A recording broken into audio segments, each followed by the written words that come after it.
Buenas tardes, soy el doctor Jesús Torres Espinosa.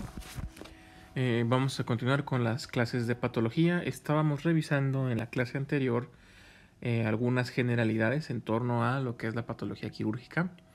Entonces llegamos a un punto en el cual comenzamos a revisar o a recordar los niveles de organización de la materia, en los cuales teníamos en un inicio lo que serían los elementos químicos que forman moléculas. Estas moléculas a su vez forman organelos y estos organelos a su vez nos van a formar células, siendo, al menos para el estudio de la patología, bastante importante el estadio de la célula, que a su vez, cuando juntamos varias células afines o con una función determinada en particular que las une, se forma un tejido. Y posteriormente, pues los tejidos nos van a formar órganos. Estos órganos, a su vez, si juntamos varios órganos, vamos a formar aparatos y o sistemas que todos en conjunto pues nos forman un cuerpo humano, ¿sí? A un individuo completo. Ahora, en cuanto a los tejidos, habría que mencionar que estos van a estar clasificados en 4 tipos. Estos 4 tipos van a ser el tejido epitelial o epitelios, el tejido conectivo, que es el que va a darnos la función de sostén, la función de las articulaciones, interviene mucho en el movimiento. El tejido nervioso, ¿sí?, que es el que se encarga de transmitir los impulsos o las órdenes a todo el organismo. Y por último, el tejido muscular, que junto con el conectivo y el nervioso nos van a dar la locomoción, ¿sí?, la capacidad de movernos y de relacionarnos con el medio ambiente, ¿sí? Ahora, estos 4 tejidos los vamos a desglosar un poco más adelante para que quede claro más o menos a qué grupo pertenece cada parte del cuerpo. O sea, cada parte de nuestro organismo está formada por uno de estos tejidos o varios de estos tejidos. Entonces vamos a ir viendo cada uno de ellos se subdivide todavía en otros tipos y tiene una función en particular. Entonces vamos a ir viendo cada uno y vamos a ir viendo ejemplos de cada uno de estos tejidos. Entonces, en primer lugar, pues tenemos, como mencionamos anteriormente, aquí están los tipos de tejido, aquí encerrados en amarillo, y le vamos a asignar pues un color a cada uno de las primeras divisiones. Tenemos al tejido epitelial en verde, tejido conectivo aquí en rojo, en azul el tejido muscular y por último en morado el tejido nervioso. A su vez, cada uno de estos tejidos se va a dividir todavía más. Vamos a mencionar rápidamente cada uno de ellos. ¿Sí? Hay que recordar que el estudio de estos tejidos pues viene a ser la base de la rama de la medicina conocida como histología, y a su vez esta histología nos va a ayudar a integrar varios diagnósticos o al menos morfológicos o de forma, como estuvimos viendo en la clase anterior, para referirnos a los diagnósticos patológicos o morfológicos. En el caso del tejido epitelial, tenemos que este tejido epitelial se va a dividir en 4. Uno es el simple, ¿sí?, que puede ser plano, cúbico o cilíndrico. Y literalmente estas 3 palabras es porque vamos a encontrar epitelios simples con forma como si fueran tejas de ladrillo, medio aplanadas. Vamos a encontrar células epiteliales con forma cuadrada o cúbica más bien, y otras con una forma cilíndrica, ¿sí? En el caso del simple, pues van a ser hileras completas, por ejemplo, de tejidos cúbicos, ¿sí? Pero es solamente una sola capa de este tipo de tejido. Eso nos va a ayudar a diferenciarlo de los otros 3. Luego tenemos el estratificado. En el estratificado también tenemos plano, cúbico y cilíndrico, y se llama estratificado pues porque tiene varias capas. Pueden ser varias capas de un tejido en particular, como por ejemplo podríamos ver tejido cúbico, vuelvo al mismo ejemplo porque es relativamente fácil de dibujarlo, y podríamos ver varias capas del mismo tejido, pero notamos que hay una organización en estas capas, entonces es fácil distinguir una capa de otra. Posteriormente tenemos al tejido epitelial pseudoestratificado, que al verlo en un corte, en una laminilla histológica, nos da la impresión de que tiene capas, Pero si lo sometemos a una inspección más rigurosa, nos damos cuenta de que no es así, es solamente una ilusión óptica, por así decirlo. Y por último tenemos el epitelio de transición, que es un epitelio muy particular que solo se encuentra en ciertas partes del organismo. El ejemplo clásico son células que encontramos en la vejiga. Estas células ni siquiera son ni cuadradas, ni redondas, ni nada, sino que tienen una forma como de una sombrilla. Esta forma de sombrilla les permite ser más elásticas. En el caso de la vejiga, pues para permitir una mayor elasticidad de la misma vejiga para retener la orina. Posteriormente pasamos a lo que sería el tejido conectivo. El tejido conectivo, como su nombre lo dice, se utiliza en gran parte como relleno o para conectar partes del cuerpo, diferentes partes del cuerpo. Aquí encontramos una más amplia variedad. Encontramos aquí cinco categorías de tejido. Entre ellos tendríamos al fibroso, que a su vez el fibroso se va a dividir según la cantidad de fibras o la organización de las fibras que tenga. Sí, o sea, si se llama fibroso es porque tiene muchas fibras en diferentes órdenes. Tenemos primero el laxo, en el cual encontramos fibras desordenadas pero muy separadas entre sí. Luego tendríamos el tejido irregular, el irregular denso. En este caso, este tejido, cambiar de color. En este caso, el tejido denso sí tiene más fibras, pero siguen estando en desorden. Solamente tienen mayor cantidad de fibras. Y por último, el denso regular. En el denso regular, la diferencia con los demás está en el nombre. Es que tenemos muchas más fibras, pero si las observamos, tienen un patrón muy característico, ¿sí?, que nos permite observar estas fibras, ¿sí? Posteriormente tenemos el tejido adiposo. El tejido adiposo es un tejido encargado, formado por adipocitos, que su función es almacenar la grasa. Sí, esa es toda su función, no tiene otra función, nada más es esa. Aquí vamos a mencionar una cosa en particular, ya que vieron sus clases de etimologías. Las etimologías son bastante importantes o les van a facilitar mucho la vida en cuestiones de muchas materias. Entonces, las células, según el tejido del que forman parte, se van a nombrar de forma diferente. Tenemos el sufijo cito. Los sufijos son raíces de palabras que van al final de las palabras. Y los prefijos pues van al principio. Entonces, para formar el nombre de una célula que conforma un tejido, vamos a usar el sufijo cito y de prefijo una palabra o raíz que evoque el tejido al cual forma parte. Entonces, por ejemplo, las células que forman parte del tejido adiposo se van a llamar adipocitos, ¿sí? Vamos a utilizar la raíz de adiposo, adipo, y le agregamos el cito, entonces adipocito. Ahora, esto se aplica a los tejidos de otras partes del cuerpo. Por ejemplo, en el caso del cartílago, que tenemos aquí al cartílago también como parte del tejido conectivo. El cartílago, la raíz que se refiere a cartílago se llama condro.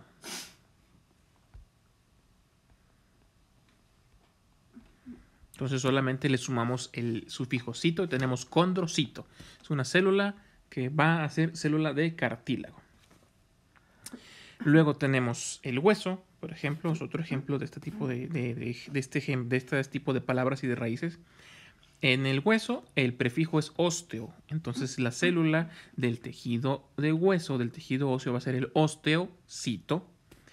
Luego tenemos a las células linfáticas, ¿sí? Entonces, de linfa, linfocito, ¿sí?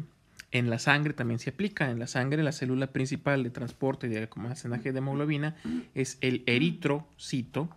Y así podemos seguir mencionando una serie larguísima de células. Tenemos, por ejemplo, también en el caso del hígado, el hepatocito, ¿sí? Y así sucesivamente vamos a poder encontrarlos. Si acaso, por ejemplo, hay algunas excepciones como la neurona. En la neurona, pues así se llama, no es neurocito, es neurona. Hay otros sufijos que también se utilizan para darle nombre a las células, como son, por ejemplo, los blastos. Los blastos no son otra cosa más que las células de los tejidos, pero inmaduras.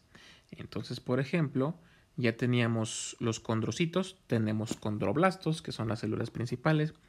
Las células inmaduras.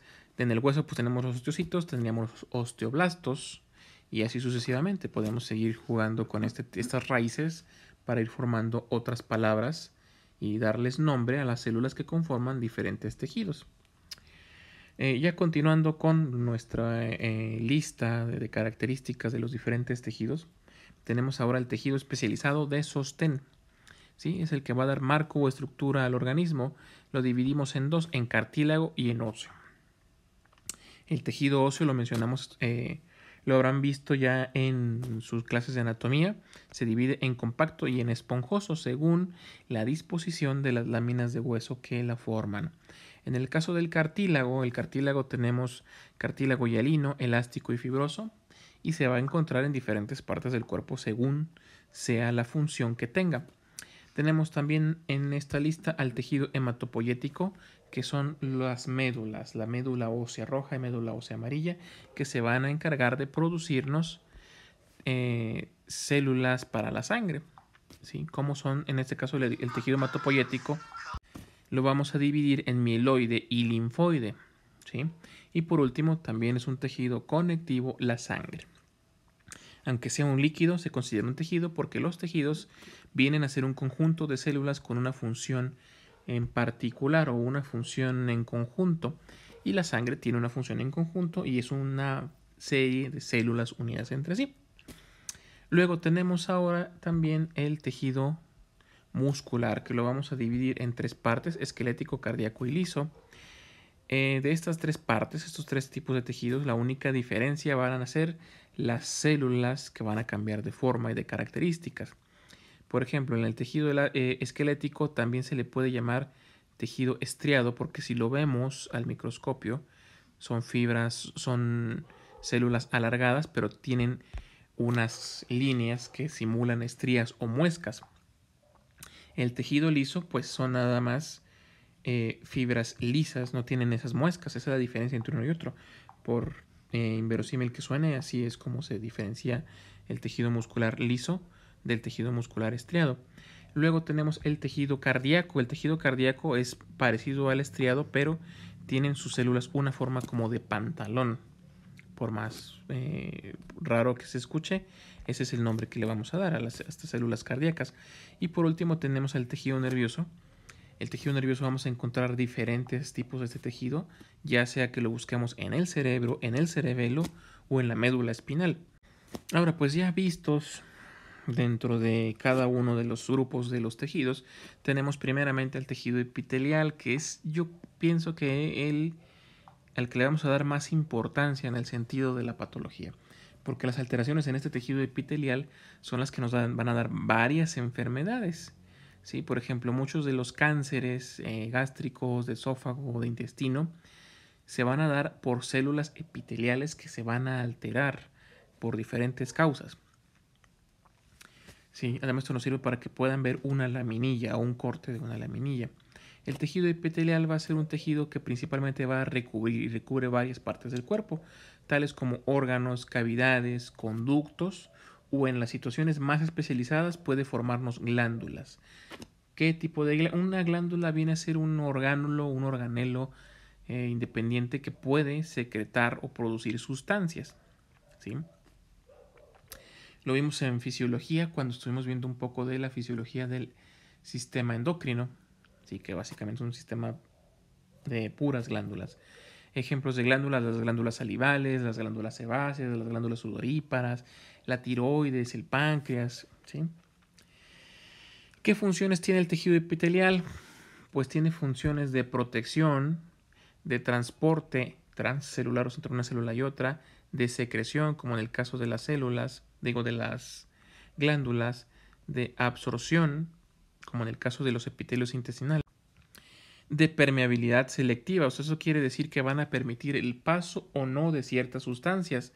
Eso es particularmente cierto en el glomérulo. Esta imagen que tenemos aquí al lado es un corte, ¿sí? De un glomérulo. Estamos viendo una nefrona, la unidad más pequeña funcional de un riñón. Lo que señala la flecha azul son epitelios, ¿sí? Epitelios o una capa que recubre el exterior de la cápsula de Bowman del glomérulo. ¿Sí? Ahora bien, además, por ejemplo, la piel, lo que nos recubre el cuerpo completamente, también es un epitelio. Entonces, otra de las funciones que podrían tener los epitelios es la de transmisión de sensaciones. Entonces, en total, hemos juntado 6 funciones del tejido epitelial.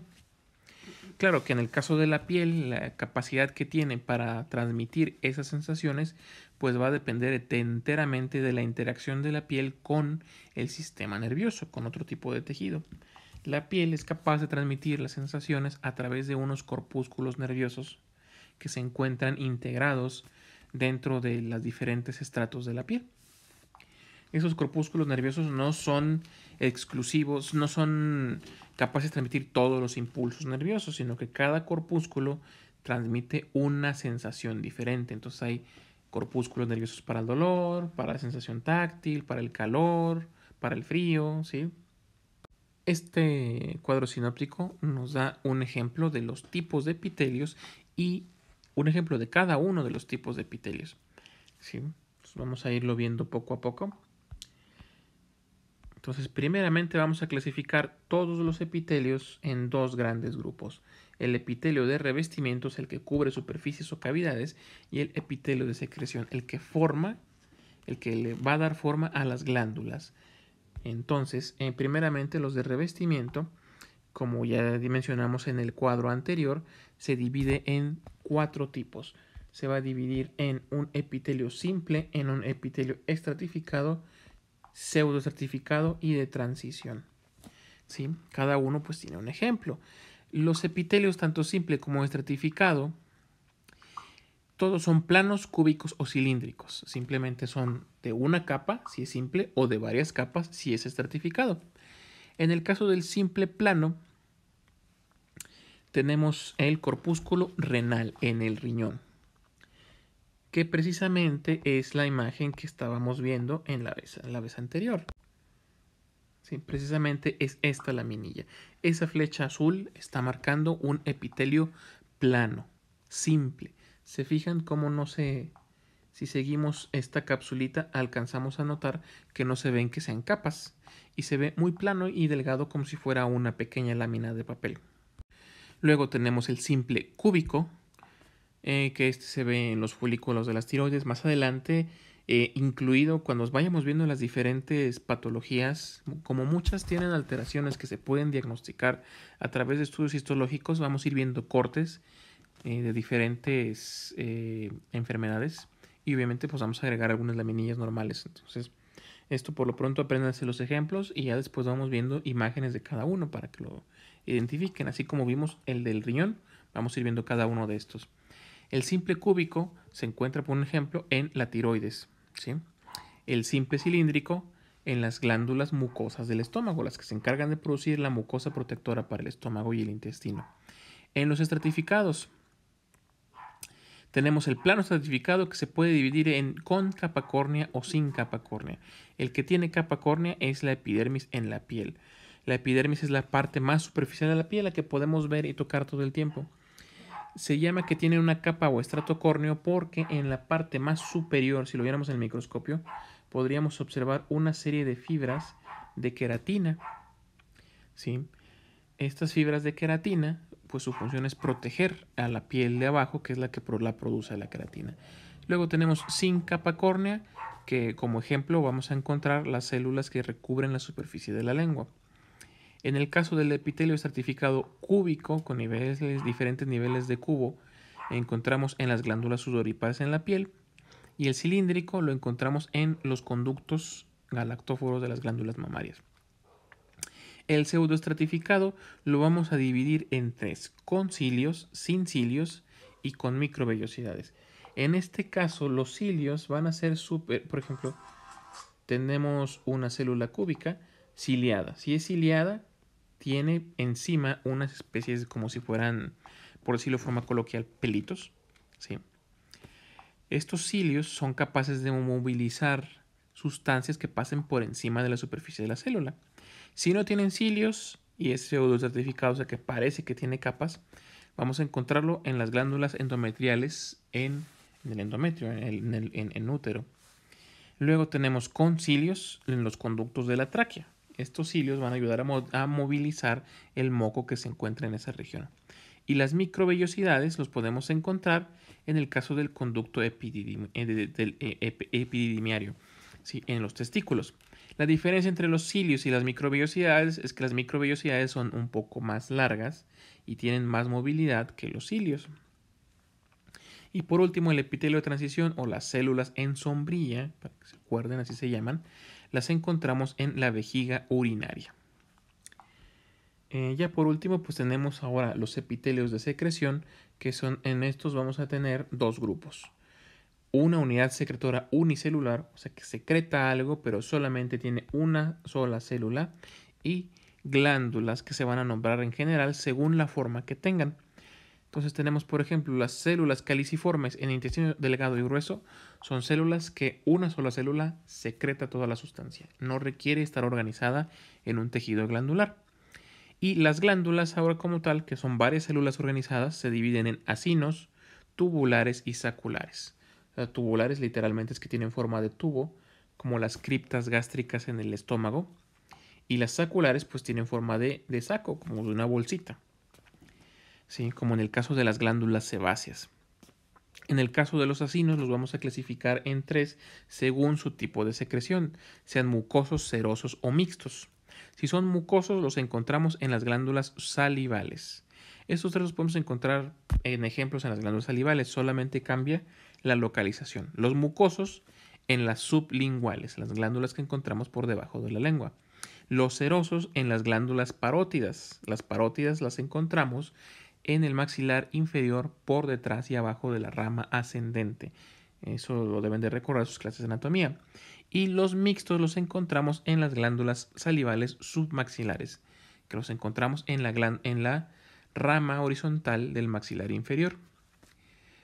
Por hoy hemos terminado la clase. Mañana continuamos ya revisando algunos aspectos más de las generalidades para entrar ya de lleno en el temario de patología.